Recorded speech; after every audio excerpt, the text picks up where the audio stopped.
그 길로 나는 조카 집인 군산 언니네로 향했다.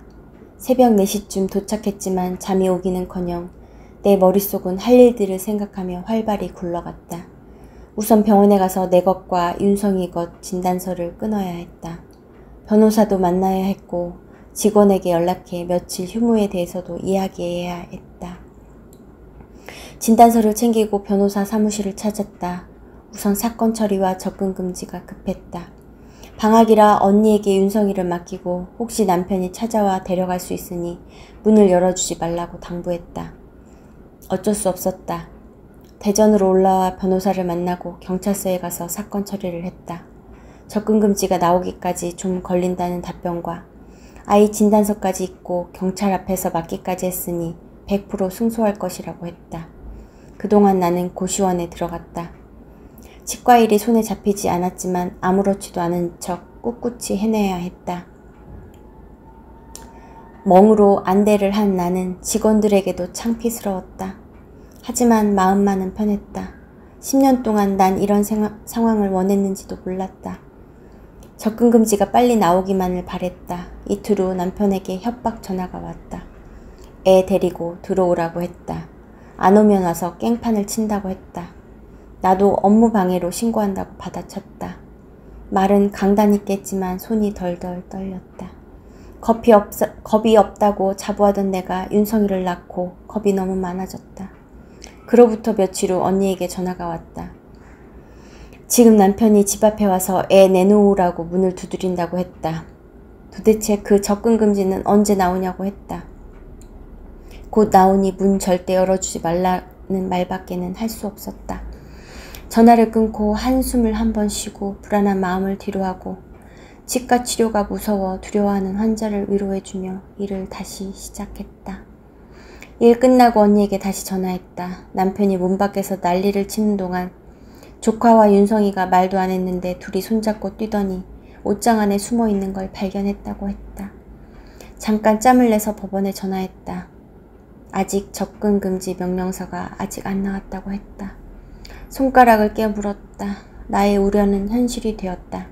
다시 며칠 후 언니에게 전화가 왔는데 남편이 윤성이가 없으면 문을 왜 못 여냐고 계속 문을 두드려서 열어줄 수밖에 없었고 결국에는 애를 찾아내어 우는 애를 붙잡고 가려고 하는 걸 자기가 반대편 손을 붙잡고 서로 당기고 있는데 더 이상은 이유도 핑계도 없어 놔줘야 할 것 같다고 했다. 알았다고 했다. 방법이 없었다. 남편은 내가 이혼 준비와 접근 금지를 준비하는지도 모른 채 애만 데리고 가면 내가 꼼짝없이 들어와 그전처럼 살 줄 알았나 보다. 윤성이가 자신의 무기도 되지만 나의 약점인 것을 너무나 잘 아는 터였다. 초조하게 일주일을 넘기고 나의 손에 접근 금지 명령서를 넣을 수 있었다. 다시 봄방학 전 학교를 다니고 있는 윤성이 학교에 찾아갔다. 선생님께 윤성이를 데려가겠다고 했더니 남편이 해준 말을 전해왔다. 엄마인 내가 데리러 오면 보내지 말라고 바로 연락을 달라고 했단다. 하지만 연락은 하지 않겠다고 했다. 난 명령서를 보여드리고 윤성이 손을 잡았다. 그즈음 이혼 신청서를 받았는지 전화로 너만 변호사 있냐 나도 변호사 있다고 하면서 다시 악담을 퍼부었다. 누가 잘못했는지 모르는 사람처럼 당당했다. 곧 봄방학이었다. 윤성이를 다시 군산 언니에게 데려다주고 난 오랜만에 집으로 들어갔다. 간단한 짐만 빼고 나간 듯했다. 소파에 몸이 녹아드는 걸 느끼며 명령서를 다시 보았다. 기간이 3개월까지였다. 왜? 내일 법원에 전화해 봐야겠다. 이혼이 언제 끝날지 알 수 없는 일이었다.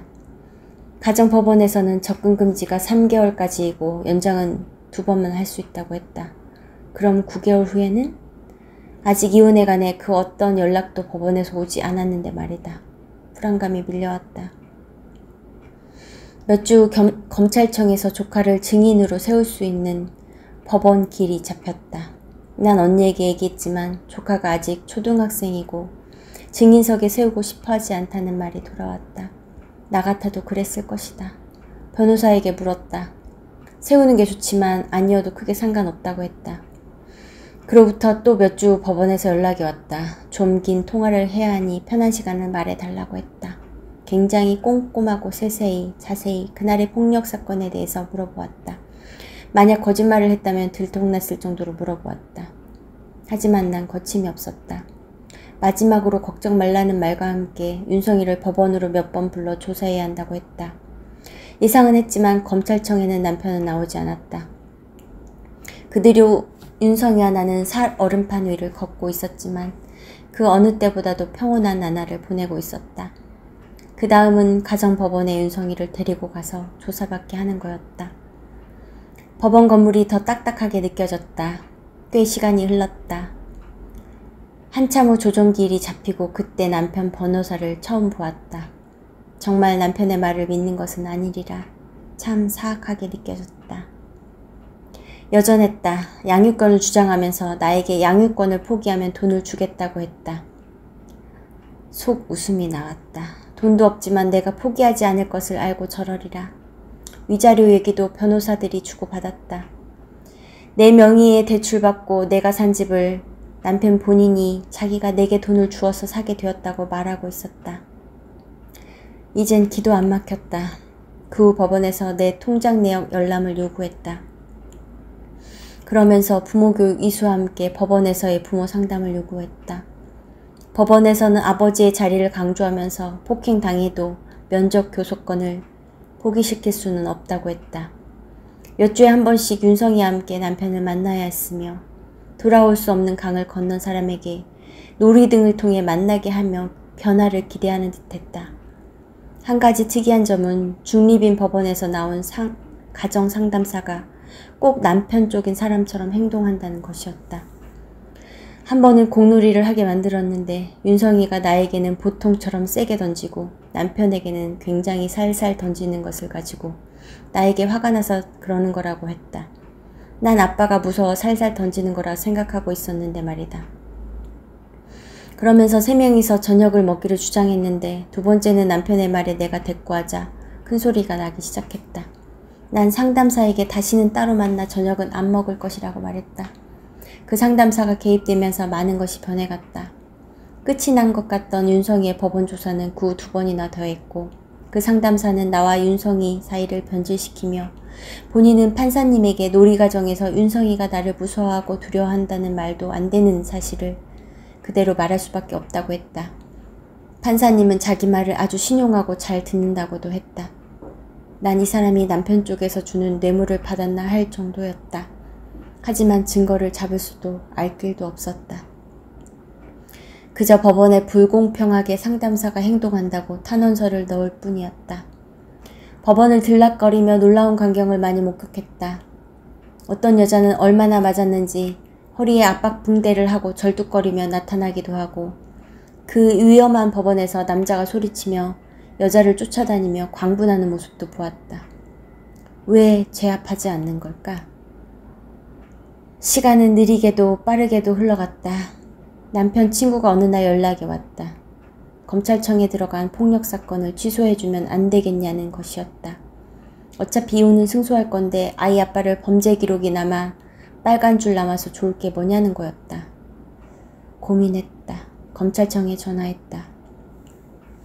내가 이 사건을 포기하면 이혼 소송이 불리하냐고 물었다. 불리할 건 없다고 했다. 나는 곧바로 취하했다. 이후에 엄청난 일을 예견하지 못한 채 말이다. 그렇게 2번의 접근금지 연장 후에 이혼 소송은 너무 더디게 흘러가고 접근금지가 끝난 후 더 이상 어떤 방법이 없이 남편이 집으로 들어오게 되었다. 난 그때 명상황후의 노래가 떠올랐다. 나는 왜 살고 있는지, 나 슬퍼도 살아야 하네.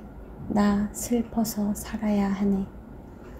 딱 아파트에서 뛰어내리고 싶었다. 뉴스에서 본 가정폭력으로 시달리던 여자가 남편이 경찰서에서 풀려나 집으로 들어온 날 아이들을 안고 뛰어내렸다는 얘기가 충분히 이해되고도 남았다. 하지만 윤성이 때문에 죽을 수도 없었지만 그럴 수는 더더욱 없었다. 자살하는 사람이 부러울 정도였다. 윤성이는 틱으로 돌고래 소리를 내고 있었고 남편이란 사람은 폭언과 폭력을 행사하며 돈을 뜯어가면서 이혼은 안 해주는 상황이었다. 하지만 난 나아가야 했다. 작은 방에 잠자리를 마련하고 탁자와 아이스박스 같은 것들을 가져다 놓았다. 문을 닫고 탁자를 옮기고 아이스박스를 밀어보았다. 문은 안 열렸다. 한동안 퇴근 후 얼른 씻고 먹고 방에 들어가 있었다. 남편은 윤성이를 강제로 데려가 재우면서 처음에는 조용히 지냈다. 코 고는 소리가 들리기 전까지는 나는 문 앞에 귀를 대고 살았다. 그러던 어느 날 윤성이와 레고놀이를 하고 있었는데 문 열리는 소리가 들렸다. 윤성이를 부르더니 TV 소리가 나는 것 같더니 조용해졌다.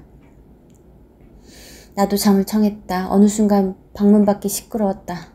방문을 두드리는 소리가 나더니 문을 열어보라고 남편이 소리치고 있었다. 얘기할 게 있다고 했다. 거기서 하라고 했다. 계속 문을 밀어붙이며 소리쳤다. 윤성이가 또 놀랄 것 같았다. 핸드폰 녹음기를 켜고 화면을 안쪽으로 잡고 문을 열어주었다. 그 또 빨간 눈이 보였다. 처음에는 조용히 얘기하는 것 같더니 점점 다가오며 팔을 잡아 끌었다. 난 방을 벗어나고자 몸을 일으켰다. 그때 무언가가 내 발을 걸어 넘어뜨려 난 뒤로 넘어지며 머리를 바닥에 그대로 심하게 부딪혔다. 그와 함께 육중한 몸이 내 몸 위로 덮쳤다. 나는 가까스로 빠져나왔지만 문 앞을 지킨 남편 때문에 방을 빠져나올 수는 없었다. 구석으로 몸을 피했지만 녹음하는 것은 들키고 말았다. 내 핸드폰을 뺏으려고 하면서 몸싸움이 일어났다. 다행히 핸드폰을 뺏기면서 난 그 방을 탈출하고 현관문을 열 수 있었다. 뒤를 돌아볼 수가 없었다. 간발의 차이로 접힐 것만 같았다. 엘리베이터도 탈 수가 없었다. 잠옷과 맨발로 계단을 조용하지만 빠르게 내려갔다. 그 다음 뒤를 돌아보았다. 아무도 없었다. 엘리베이터를 눌러 잡아 탔다. 빠르게 달려 관리실로 향했고 전화를 빌리고 기다렸다. 경찰과 함께 초인종을 눌렀다. 아무리 눌러도 문이 열리지 않았다. 비밀번호를 눌렀다. 열렸지만 걸쇠가 걸려서 문이 열리지 않았다. 걸쇠를 위로 올려치면서 문을 열 수 있었다. 또 언제 이렇게 잠근 걸까? 그 이유는 그전과 비슷했다.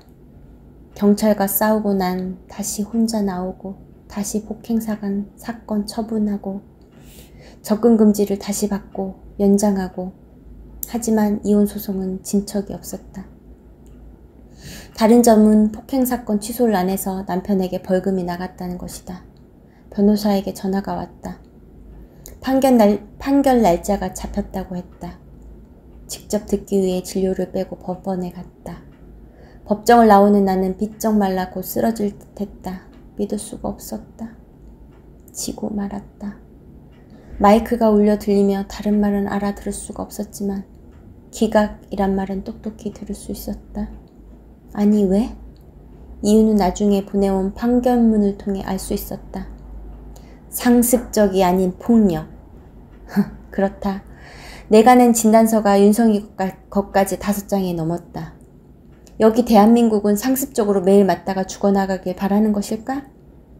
하하하, 내가 모두가 이긴다고 걱정 말라고 하지 않았던가. 며칠을 멍하게 지냈다. 윤성이가 있어서 밥을 하고 일을 하고 잠을 자기 위해 눕고 먹기 위해 수저를 들었다. 하지만 난 또 살아나가야 했다. 접근금지 중인 상태로 고등법원에 상고했다. 그때부터 부정적인 소리만 들려왔다. 하지만 내가 갈 길은 이 길뿐이었다. 다시 접근금지 연장이 끝나고 또다시 남편이 집에 들어오고 또다시 폭행이 있고 또다시 접근금지를 받고 또다시 결과를 기다렸다. 바뀐 것은 변호사뿐이었다. 결과가 나왔다. 같았다. 1차와 다른 것은 2년 걸리던 것이 6개월로 단축된 점 아주 고마웠다. 남은 길은 3차 대법원 뿐이었지만 들려오는 얘기는 더더욱 비관적이었다. 변호사 사무실을 돌았다. 한 곳에서 CCTV를 설치하고 살면서 다시 기회를 노리던지 아닌 폭행 사건 처분으로 비밀 이사와 비밀 전학을 하던지 하라고 권해주었다. 난 다시 남편과 사는 것도 죽기보다 싫었지만 처음부터 다시 시작해 몇 년 동안 그 고통을 또 맛보기가 싫었다. 뒤쪽을 택했다. 시간이 필요했다. 시간을 벌기 위해 3차 대법원에 상고했다. 한 남자가 선글라스를 꼈다. 머리에 빨간 칩이 박힌 뼈만 남은 여자와 똑같이 머리에 빨간 칩을 받고 두뇌가 검은색으로 변해가는 아이가 누군가에게 쫓기며 웅덩이와 돌이 깔린 길을 달려나가고 있었다. 그 길 바로 옆길에는 자동 레일길이 있었는데 그 길에는 법 문양의 레일이었다. 그 자동 레일 위에 그 거구의 남자가 서서 걷지 않고 자동으로 앞으로 나아가며 바로 옆길 그 여자와 아이의 손을 잡아챌 때마다 손가락을 스스로 하나씩 잘라내며 또 달려나가고 또다시 그 남자는 쉽게 잡아채고 있었는데 그 여자는 그 아이를 업었다가 안았다가 하면서 전력을 다해 뛰었지만 얇은 실 같은 그 여자의 근육은 하나씩 끊어지고 있었다. 그 여자가 달리는 그 길의 옆에는 담이 높게 쳐져 있었는데 그 담도 그 옆 레일처럼 법 문양이 그려져 있었다. 그 여자의 눈에 막다른 막혀있는 길이 보였는데 그 역시 막다른 길 담에는 똑같은 문양이 그려져 있었다.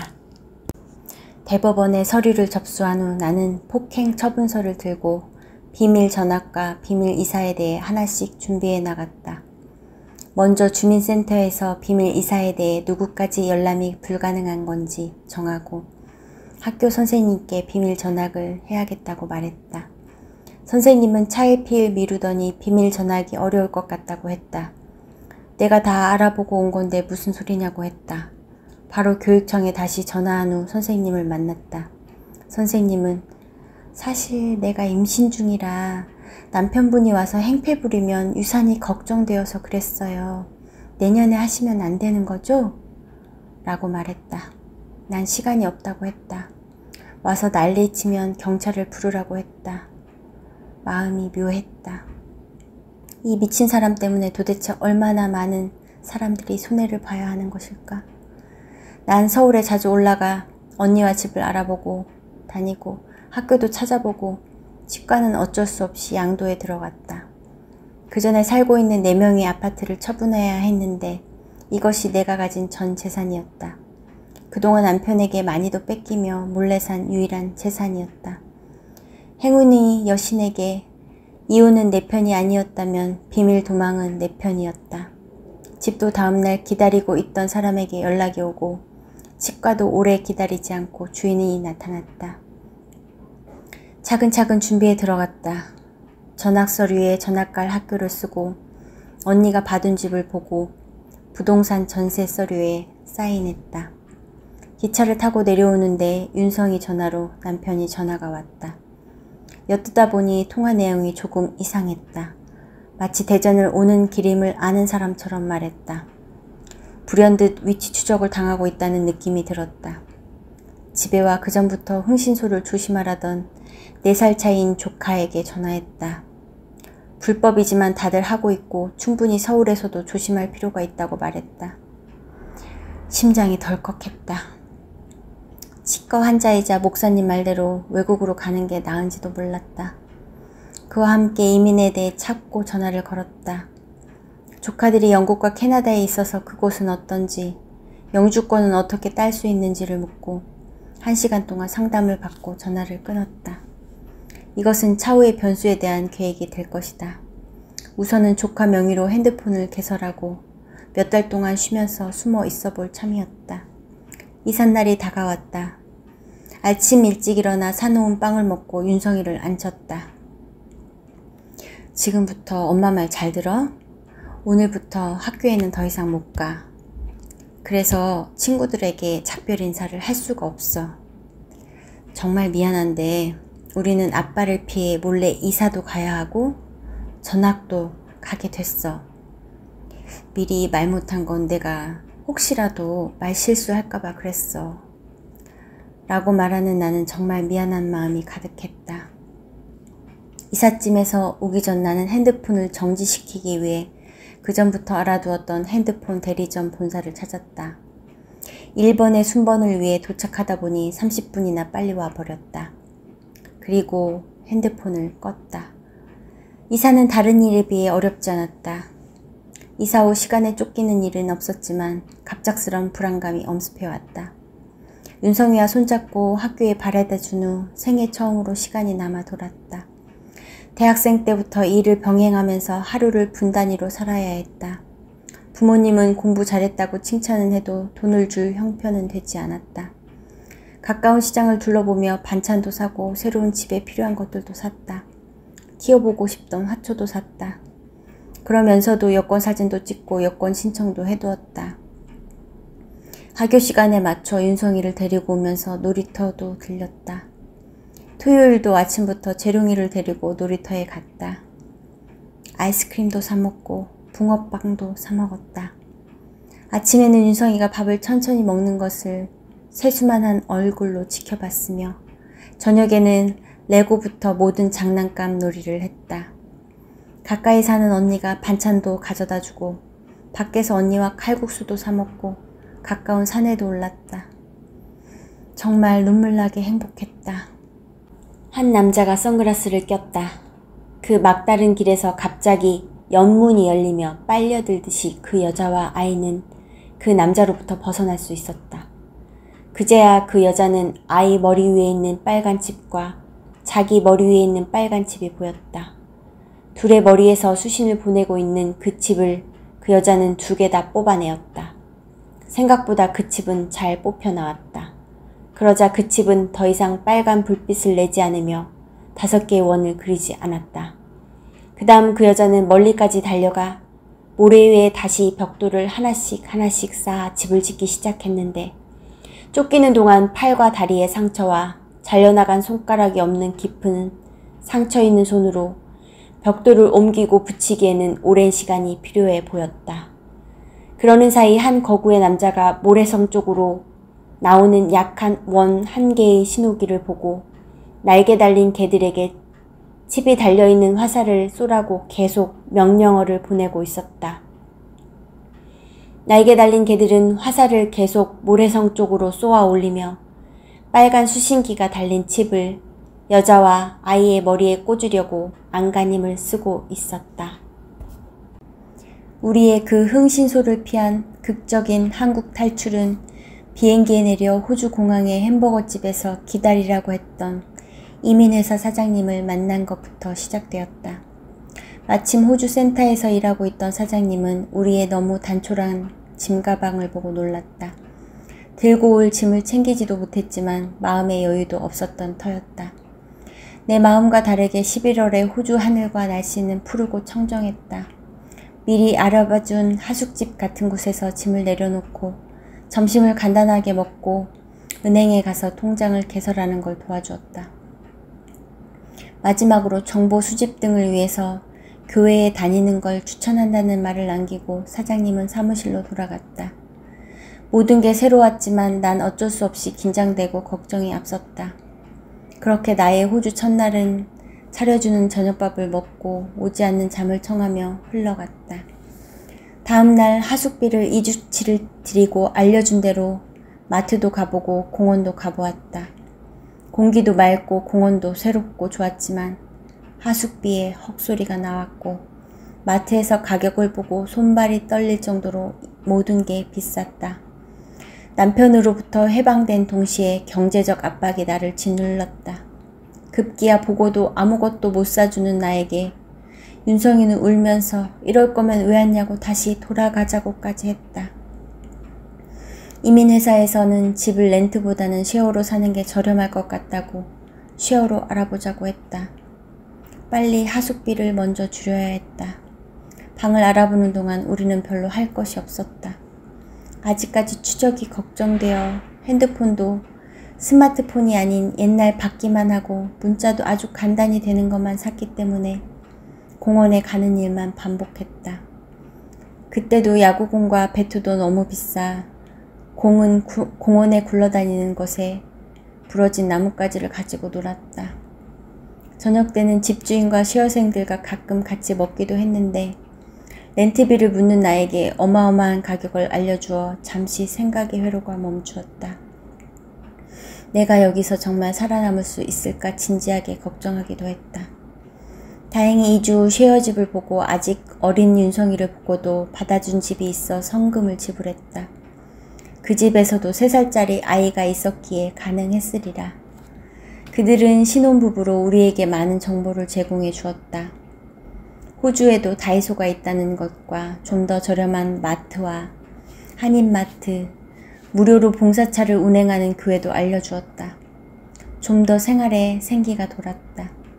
다이소에 가서 윤성이 장난감도 사주고 과자도 사 먹을 수 있었다.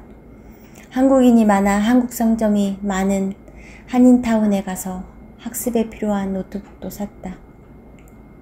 그때는 윤성이와 내가 학교에 다니기 전 학원 같은 곳에서 영어 수업을 들어야 했는데 좀 더 바빠져서 무료함은 없어졌지만 여기는 점심값도 너무 비싸고 모든 아이들은 도시락을 가지고 다녀서 아침마다 2개의 도시락을 싸는 일은 요리를 좋아하지 않는 나에게 고역이었다. 주말은 여전히 공원에서 둘이 재미없게 놀다가 윤성이가 나에게 저기 아이들 많은 가족과 놀고 싶다고 했다. 난 내가 가서 직접 물어보라고 했다. 뭐라고 해야 하냐고 해서 나도 잘하는 영어가 아니라 간단히 알려주었다. 얼마나 놀고 싶었던지 가서 묻고 한참을 그 가족이 갈 때까지 같이 놀았다.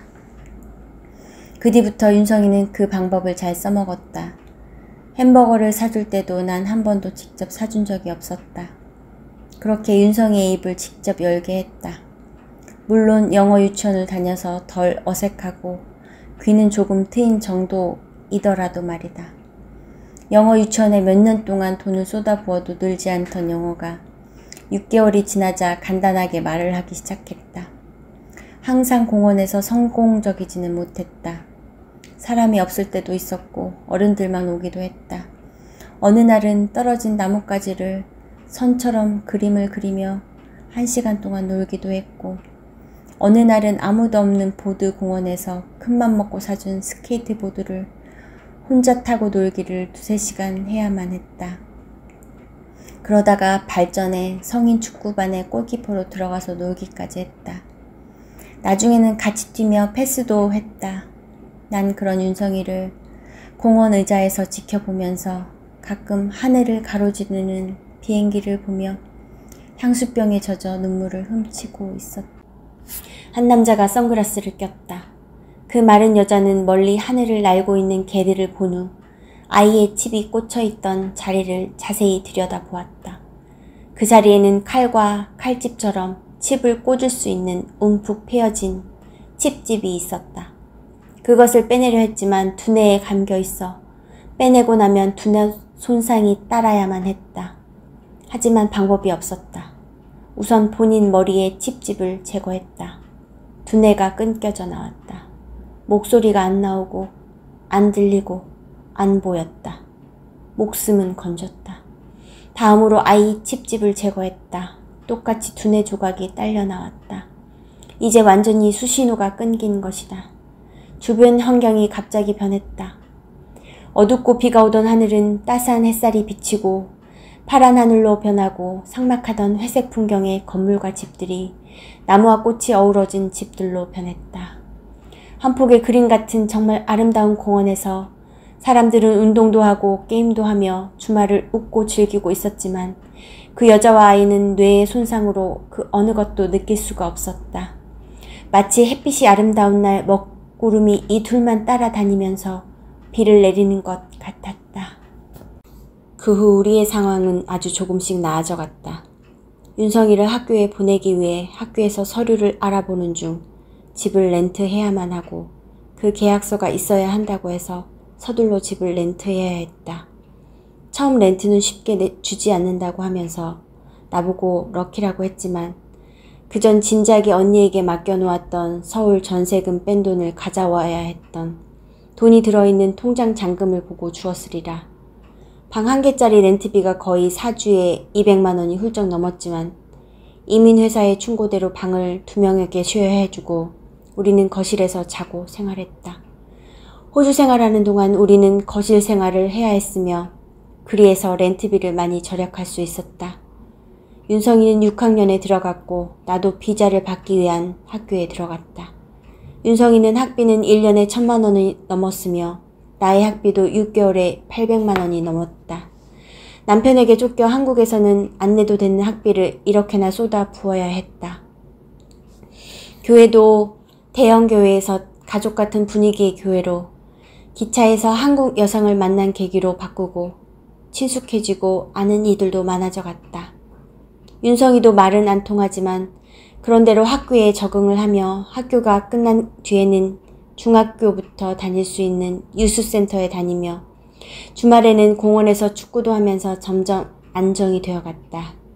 일화가 있는데 유스센터에서는 형아들이 많고 게임도 할 수 있고 맛있는 것도 만들어주시는 선생님도 계셔서 도움이 많이 되었는데 윤성이가 발견하고 기뻐서 처음 한 말이 여기 공짜인가요? 였다. 공짜이기는 하나 중학생부터 다닐 수 있다고 하자 정말 슬픈 눈을 하고 고개를 떨구고 힘없이 나가던 윤성이에게 거기 룰을 박박 지우고 6학년이라고 칠판에 고친 일이었다. 윤성이는 학교가 끝난 뒤 항상 여기를 들려 6시까지 혹은 금요일은 늦게까지 있다가 집에 오곤 했다. 학교를 다니며 일하는 나에게는 걱정 없이 보낼 수 있는 좋은 곳이기도 했으며 윤성이에게는 자기도 모르게 영어를 자연스럽게 배울 수 있는 곳이었다. 남편으로부터 벗어난 우리의 삶과 마음은 빠르지는 않지만 서서히 안정이 되어갔다.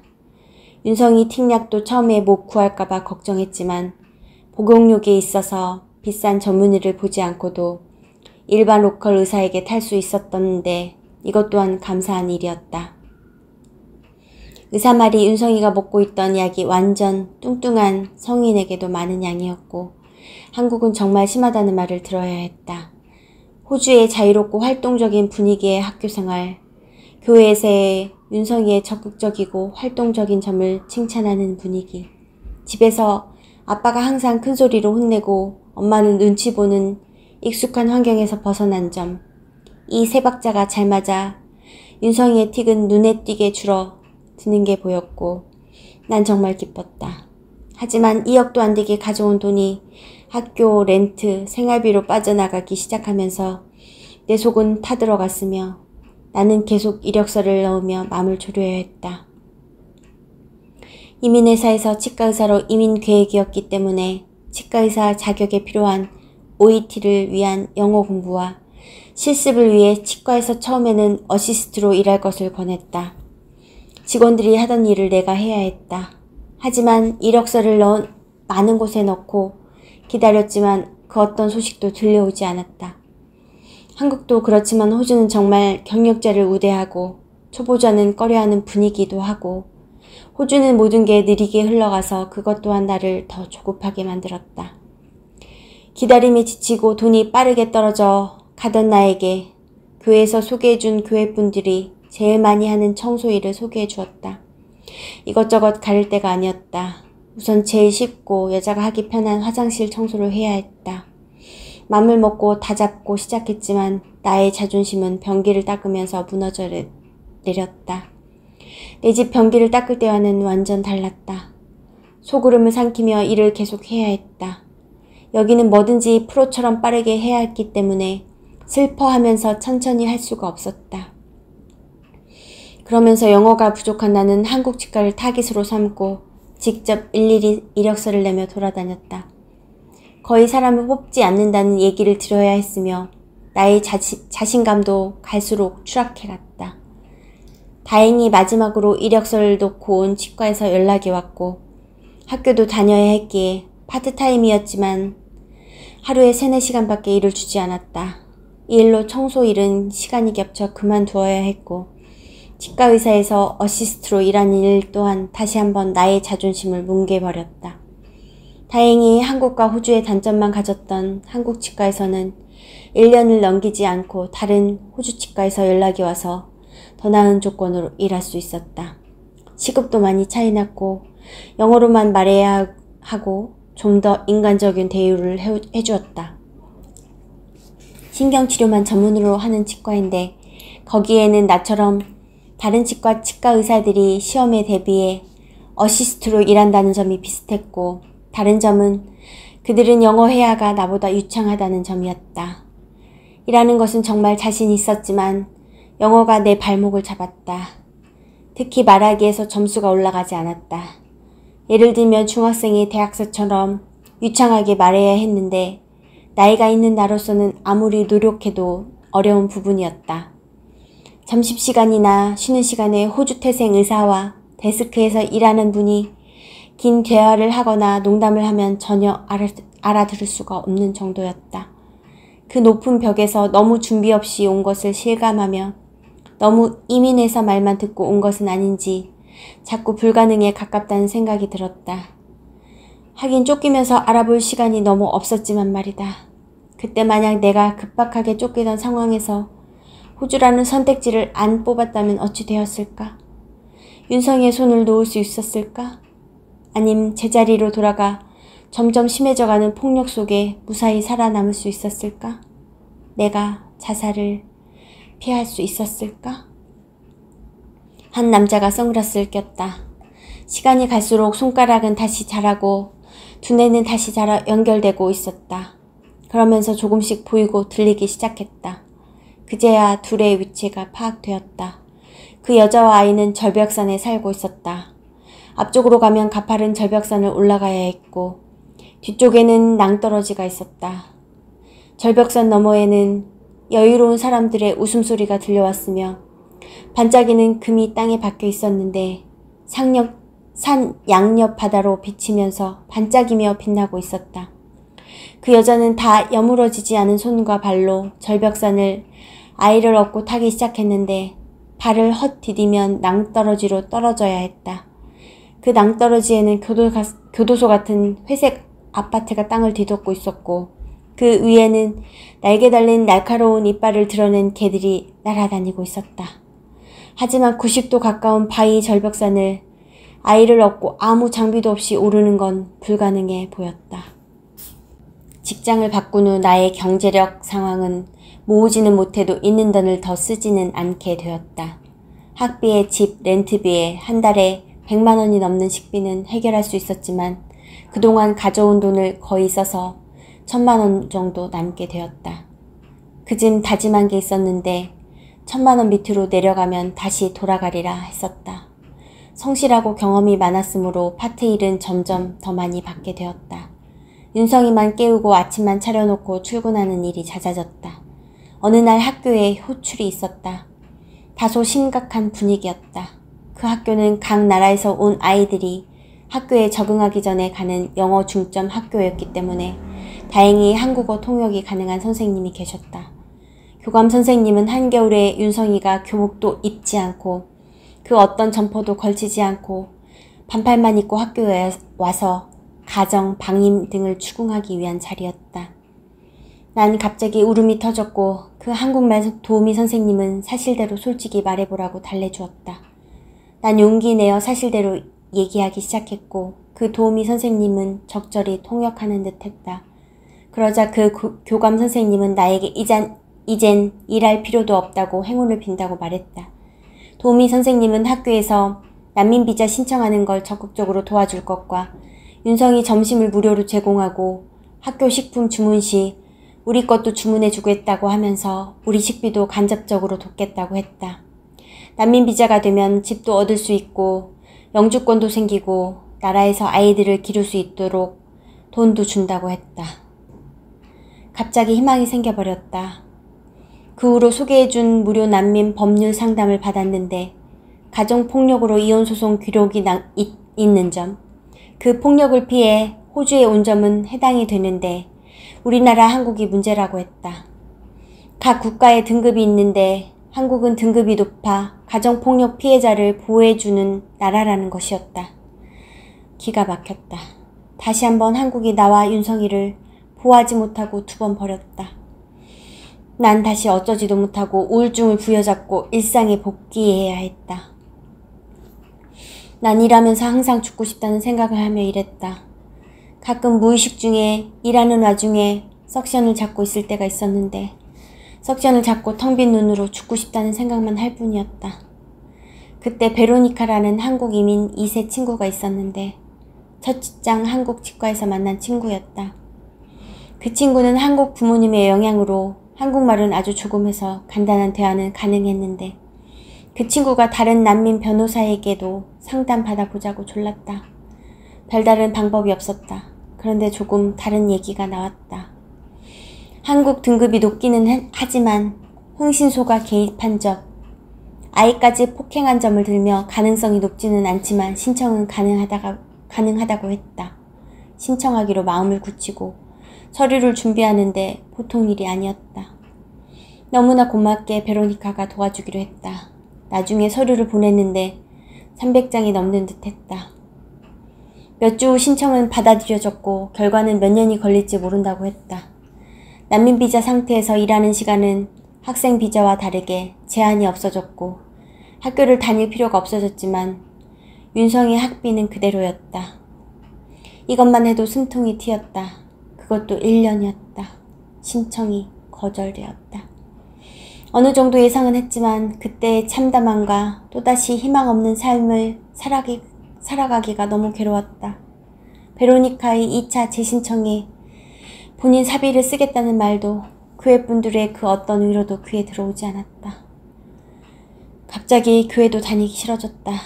왜 아무 죄도 없는 나와 윤성이는 이렇게나 큰 벌을 주고 그 사악한 남편은 아무런 벌도 안 주는지 이해가 되지 않았다. 다 싫었다. 이유 없이 윤성이도 미웠다. 그때쯤 교회에서 구역별로 성경 공부가 시작되었는데 정말 하기 싫었다. 결국 끈기 있게 설득당해 마지못해 다니게 되었다. 하지만 그것을 날 변화시켰다. 마음이 갑자기 편안해지고 내 편이 생긴 듯 든든해졌다. 내 평생 그렇게 편한 나날은 처음이었다. 시간을 벌기 위해 2차 재신청을 하고 나는 다시 일상으로 복귀했다. 재신청 심사는 꽤 오래 걸렸다. 1년이 넘어가며 난 마음 정리와 함께 갑자기 거절 후 찾아올 한 달밖에 없는 귀국 준비를 미리 하기 시작했다. 렌트를 준비하고 정리하고 베로니카에게 부탁해 그 집에서 쉐어 생활을 시작했다. 고용주 의무사항인 연금해지 준비는 물론 윤성이 여권 연장 신청도 하기 시작했다. 난 그날을 꿈에서도 잊을 수 없다. 이민성의 여권 연장을 위해 윤성이와 시간을 내어 들렸다. 서류란에 아버지의 동의란이 있었는데 내가 체크하고 기다렸다. 갑자기 서류를 보던 직원이 이 아버지 동의란은 필요 없다는데 왜 하셨냐고 했다. 난 무슨 소리인지 모르겠다고 했지만 그 직원은 의아하게 생각하며 하나도 알아듣지 못하는 내게 옆 창고에 가서 먼저 가족 서류를 떼어보라고 했다. 떨리는 마음으로 기다렸다. 서류를 받아들고 한참이나 보았다. 이혼 결정? 이라고 분명 쓰여 있었다. 윤성이를 툭툭 쳤다. 이게 뭐라고 하는 거냐고. 둘은 기쁨의 눈으로 서로를 바라볼 뿐이었다. 어떤 정신으로 여권 연장 신청을 마쳤는지 모를 정도로 정신이 없었다. 정말 이민성을 나와 그 건말 계단에 앉아 또 보고 몇십 번을 보았는지 모른다. 복권에 당첨된 사람 마냥 보고 또 보고 무슨 귀한 거 마냥 소중히 다루고 날아갈까 꼭 쥐었다. 집에 가기 위해 기차에 올라타고 또 몇 정거장이 지나자 그제서야 실감이 나고 기쁨의 동작이 나왔다. 우리는 갑자기 파티를 하자고 결정했다. 바닷가로 가는 버스로 갈아타고 아름다운 호주 해변을 온몸으로 흡수하고 받아들였다. 아이스크림도 사고 그걸로 짠도 했다. 바닷가를 따라 걸으며 말하는 우리의 목소리 톤이 한껏 높아져 있었다. 한참을 걸어도 전혀 힘들지도 않았다. 밤늦게야 우리는 기차에서 내려서도 집에 못 가고 근처 공원에서 누워 밤하늘을 보며 흥분을 가라앉히지 못하고 있었다. 한 남자가 선글라스를 꼈다. 그 절벽산에서 갑자기 큰 터널 문이 열렸다. 그 문 앞에는 많은 사람들이 그 문이 열리기를 기다리고 있었고 그 문 안으로 들어가는 터널 위로 아름다운 풍경과 나무마다 열린 과일, 땅에는 돌처럼 금이 박혀 있었고 그 옆을 흐르는 강변에는 사람들이 즐겁게 풍경을 즐기고 있었다. 그 여자는 그 문을 통과하려 애썼지만 문 앞에는 적외선 카메라가 있었다. 적외선 카메라는 골 밀도를 측정하고 있었는데 그녀의 뼈를 감지하고 "노! 노! 노!"를 외치며 문을 닫고 절대 열어주지 않았다. 검게 변한 그녀의 심장은 검은 혈액을 뼈로 보내 뼈가 숭숭 구멍이 다 뚫려 있었다. 그런데 다른 한쪽 옆으로 갑자기 배가 나타나며 배문이 열리고 그 문에서 탈 수 있는 계단이 내려왔다. 우리의 귀국은 빠르고 즐겁게 진행되었다. 그래도 미리 준비를 해오던 터라 큰 문제는 없었다. 윤성이는 이번에는 친구들에게 작별 인사를 할 수 있었으며 나도 직장과 교육분들에게 얘기하는 게 다였다. 가구를 팔만한 건 팔았으며 줄만한 건 주어서 정리해 나갔다. 항공편을 예약하고 연금까지 해서 내 손에 쥔 돈은 1,800만 원이었다. 이 돈으로 한국에서 집도 얻고 가전을 사야 했다. 마지막으로 베로니카 가족들과 작별 인사를 하고 우리는 비행기에 올랐다. 정말 꿈만 같았다. 나는 대전이 아닌 언니 곁인 서울에 짐을 풀기를 원했다. 6년이 지난 한국은 많이도 변해 있었다. 개업은 꿈도 못 꾸고 페이닥터로 들어갔다. 취업도 쉽지 않았다. 호주처럼 전자차트를 쓰고 경쟁이 치열해짐에 따라 많은 것을 나에게 요구했다. 아침마다 하는 회의 시간에는 나를 더 한계에 몰아갔다. 병원장은 더 많은 실적을 요구하고 더 많은 환자를 보기를 요구했다. 환자의 눈도 못 보고 치료하기 일쑤였다. 예전엔 어렵지 않던 일들이 새롭게 다가오면서 빠르게 처리해내지 못하고 기가 죽어갔다. 상담 방식과 임플란트도 많은 변화가 있었다. 할인이라는 명목하에 임플란트 개수를 늘렸다. 윤성이 또한 학교에서 혼란스러움에 빠졌다.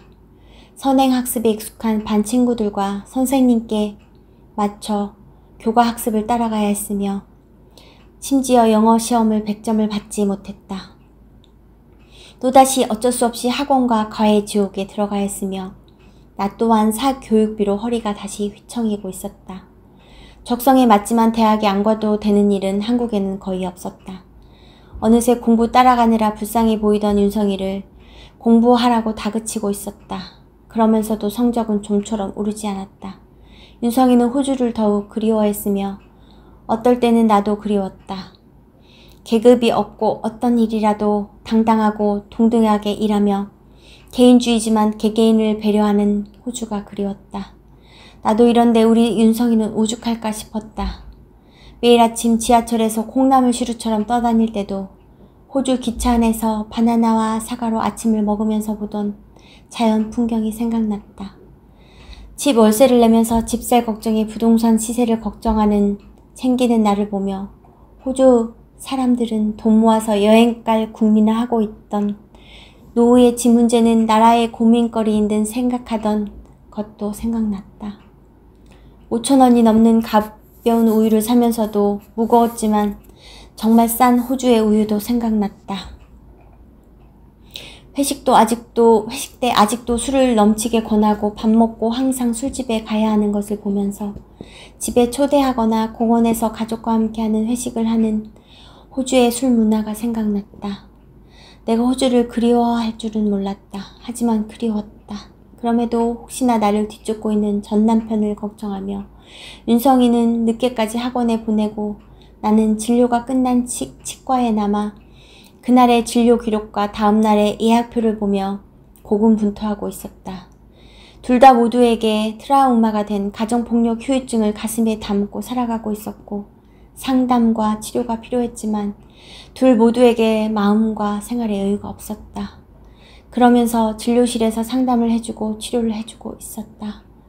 간혹 환자가 큰소리치면 난 그때부터 심장이 빨리 뛰고 식은땀이 났다. 특히 남자 환자가 그러면 난 더 심하게 반응했다. 윤성이도 처음에 한국에 와서 거의 사라졌던 음성틱이 나타나 크지는 않지만 소리를 내기 시작했다. 이젠 머리가 커서 교실에서는 아마 참고 있으리라. 남편을 잘못 만나면 내 소중한 자식에게도 어마어마한 피해가 간다는 걸 알았더라면.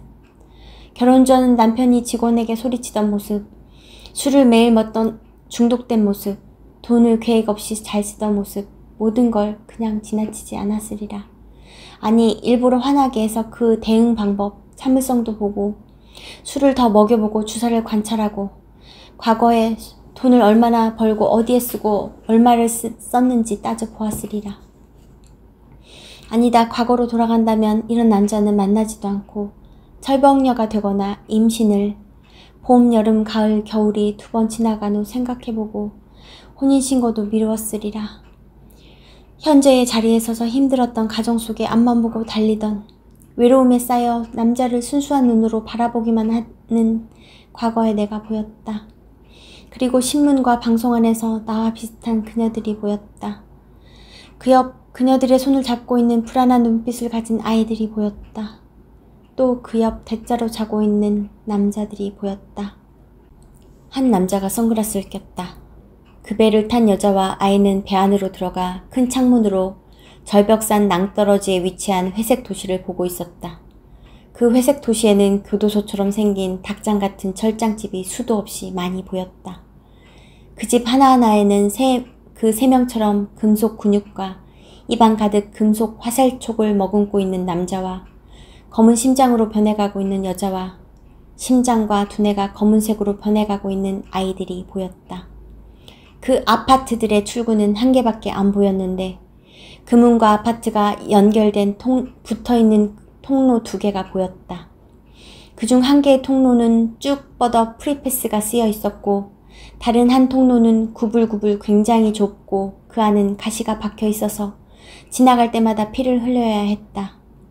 한 여인이 화살에 맞은 상처는 아무는 듯 보였지만 아직도 까만 심장을 가진 채로 까만 심장과 두뇌 회로가 까만 한 아이의 손을 잡고 가족이라고 쓰여진 철장에서 빠져나오면서 날카로운 가시가 박혀있는 좁고 길고 좁은 출구를 미친 듯이 기어가고 있었다.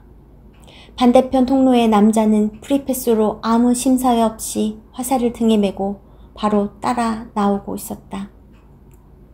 그 출구는 법원 문양의 깃털을 가진 크고 무서운 눈을 가진 독수리가 문을 지키고 있었다. 마치 경주라도 하듯 남자와 여자는 그 통로를 통과했고 진 사람은 독수리가 낚아채어 다시 그 원래 가족 철장집에 떨어뜨렸다. 그러다 가끔 그 독수리들이 그 사람을 놓칠 때가 있었는데 그럼 그 사람은 떨어져 죽었다. 그 독수리의 눈은 빛에 강하고 어둠에 약해서 통로를 늦게 빠져나와 햇빛에 노출된 경계에 진 사람은 정말 잘 보았고 그 크고 굵은 갈퀴로 잘 낚아챘지만 독수리의 눈으로 현실 속 어둠 속 통로 안과 철장한 집은 볼 수가 없었다. 그 아파트 옆으로 큰 놀이공원이 있었는데 그 공원에는 연인들로 가득했다. 그렇지만 그 공원에는 오직 그네밖에 없었다. 그 그네는 오직 서서 탈 수밖에 없었고 2명이서 탈 수 있었는데 서로 침범하지 못하도록 자리가 2개로 나뉘어져 있었다. 그 그네 밑에는 듬성듬성한 안전 그물망이 있었는데 그 그물망을 호랑이들이 잡고 있었다. 그 그네를 탄 남녀 커플들은 그네를 타기 시작했고 남자가 무릎을 굴러 굉장히 높이 올라가면 실근육인 여자는 종종 그네에서 떨어졌다. 그 그물망에 떨어진 남자들은 몸집이 커 그물망 밑으로 떨어지는 일이 드물었고 여자들은 그물망이 듬성한 부분으로 밑으로 떨어져 나갔다. 그 그물망 밑에는 새끼 호랑이들을 키우고 있었는데 떨어진 사람들을 그 새끼 호랑이들이 뜯어먹는 게 보였다. 이런 나의 부적응은 좀 오래갔고 그에 따른 내 우울증도 깊어졌다. 마침 갱년기도 겹쳐 도저히 잠을 이룰 수 없었다. 3일을 잠을 못 자고 난 후 난 치과를 뛰쳐나와 정신과로 향했다. 약을 먹은 후 다행히 잠은 청할 수 있었지만 밥맛도 못 느끼고 식욕도 의욕도 없이 불안만 더해갔다. 일은 어찌어찌 했지만 일이 끝난 후 그 피로감은 말할 수 없이 컸다. 집에 도착해서도 윤성이에게 아무렇지 않은 척 해야 했기 때문에 계속 긴장해야 했다. 호주에서도 잘 버텼는데 한국에 와서 무너지는 내 꼴이 기가 막혔다. 하지만 난 이대로 무너질 수 없었다. 무너지기 싫었다. 억울했다. 일을 마치고 집안일을 끝내고 잠 안 오는 밤 동안 글을 쓰기 시작했다. 이렇게라도 내 억울함을 표출하고 싶었고 뭔가에 집중하고 싶었다. 시간은 많았고 할 일은 없었다. 그래도 글 쓰는 시간 동안은 나쁜 생각은 나지 않아서 좋았다. 고요한 밤속에 나의 머리와 손은 바삐 움직이고 있었다. 그렇게 한 달이 가고 두 달이 가고 몇 달 흐른 후에 나의 첫 글이 완성되었다. 우선 유튜브에 올렸다. 잘 되면 좋겠지만 내 글을 읽고 내 억울함을 나누고 나 같은 바보가 안 나타나기를 바라는 마음이 컸다. 처음엔 내 스스로 조회수를 올리다가 숫자가 변하지 않은 것을 보고 마음을 비우고 두 번째 글을 쓰기 시작했다. 이렇게 나는 밤에 글을 쓰며 내 나름 놀고 있다고 생각했다. 몇 번의 글을 완성하고 올리기를 반복했다. 그것으로 족하다고 스스로를 위안했다. 그렇게 시간을 보내야 했고 글 쓰는 게 좋았다. 치과 일에 마음을 비우니 하루하루 사라져갔다. 윤성이는 본인 스스로 점수와 잘 타협을 해서 만족스럽지는 않지만 대학에 들어갔다. 난 예전부터 생각해오던 일을 실행에 옮겼다. 윤성이의 짐을 다 빼 대학 근처로 이사시켰다. 학자금 대출을 받았으며 아르바이트도 같이 찾아주었다. 윤성이를 독립시키고 허전하고 외로울 걸 예상했지만 그 타격은 너무 컸다. 매일 학교, 스터디, 카페에서 공부한다고 오래 붙어있을 시간도 없었지만 텅 비어버렸다. 한동안은 정말 살기 싫을 만큼 허전하고 외로웠다. 더 우울감에 사로잡혔다. 대책을 세워야 했다. 이러다가 큰일이 날 것 같았다. 걸었다. 글의 스토리를 생각하며 걸었다. 난 참 걷는 것을 좋아한다. 풍경을 보며 천천히 생각하며 걸으면 어느새 걱정이 사라진다. 아침에도 걷고 저녁에도 걸었다. 글도 더 잘 써졌다. 조회수는 천천히 조금씩 올라갔다. 그걸로 족하다. 나의 투잡은 5년에 걸쳐서 이어졌다. 어느 순간 조회수가 빠르게 오르더니 전화가 걸려왔다. 내 글을 영화에 쓰고 싶다는 요지였다. 무엇보다 기뻤지만 믿어지지 않았다. 시간을 빼서 일부러 그 회사로 찾아가서 계약서를 작성했다. 잘 되면 더 준다는 내용이었다. 뭐라도 좋았다. 내 글이 영화가 되다니 누구라도 아니 그렇겠는가? 하지만 계약서에 제작 과정에 나도 참여하고 조언하고 싶어 그 사항을 넣었다. 일이 많아졌다. 그렇다고 치과를 그만두기에는 살림은 그대로였다. 일을 줄일 수가 있었다. 치과 오너도 그걸 바랬을지도 모른다. 틈나는 대로 가서 보았다. 전체 그림을 생각하고 보려고 노력했다. 그리고 말을 아끼고 생각나는 것을 묶어서 얘기했다. 도움을 주고 싶었고 내 머릿속에서 나왔기 때문에 내가 제일 잘 안다고 생각했다. 하지만 배우는 것이 더 많았다. 참 치열한 상황이었다. 어느덧 영화는 완성되고 혼자서 두 손을 잡고 보며 전율을 느끼고 눈물을 흘리며 영화를 보고 있었다. 너무 초조해서 결과를 기다릴 수 없었다. 해외여행 티켓을 끊고 귀를 닫았다. 한동안 인터넷도 안 했다. 하지만 소식은 들려왔다. 흥행하고 있다는 것이었다.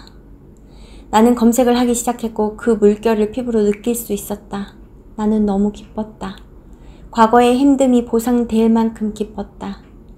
두 번째로 윤성이와 같이 그 영화를 봤다. 우리는 서로 뜨거운 눈물을 흘렸다. 많은 사람들이 우리 영화를 보며 쏟아져 나오고 있었다. 갑자기 내가 다른 세상에 있는 것처럼 몸이 붕 떠올랐다. 나는 지금 흥행 수익금으로 내 치과를 오픈해서 일하고 있다. 물론 생활이 여유로워져서 마음의 여유가 생긴 것도 맞다.